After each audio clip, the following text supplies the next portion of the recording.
here we go.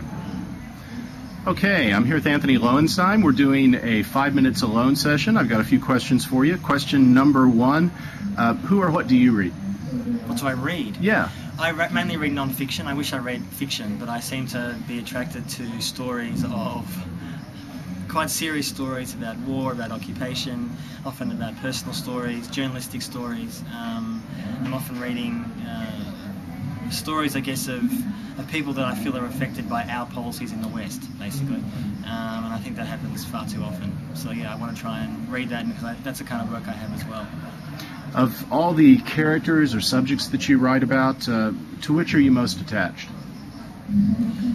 Probably, I suppose, for me, as someone who's a Jewish writer writing often about Israel-Palestine, I'm often feeling attached but also responsible for actually articulating an alternative view about what Israel actually is doing to Palestinians. And they treat them like second-class citizens, essentially. It's a very racist infrastructure, and for me, I think as a Jew, it's important to have that voice to say that not all Jews think the same way. What was the best advice you were ever given as a writer? I had a journalist colleague years ago called Margot Kingston, who worked in Australia no longer, and her view was always just crash through. Too many journalists are too cautious, they're worried about what their boss thinks, and obviously we all have to answer to somebody in this world, but I've very much taken that to heart, the idea of being a journalist that asks questions, is not afraid to upset people, and also, more importantly, I don't want to be a player. Like, a lot of journalists see themselves as players, part of a system. You know, being kind of sanctioned leaks from friendly politicians, it doesn't interest me at all. That sounds like a very depressing world. So, take risks. Cool. In terms of your writing process, are you a pantser or are you an outliner?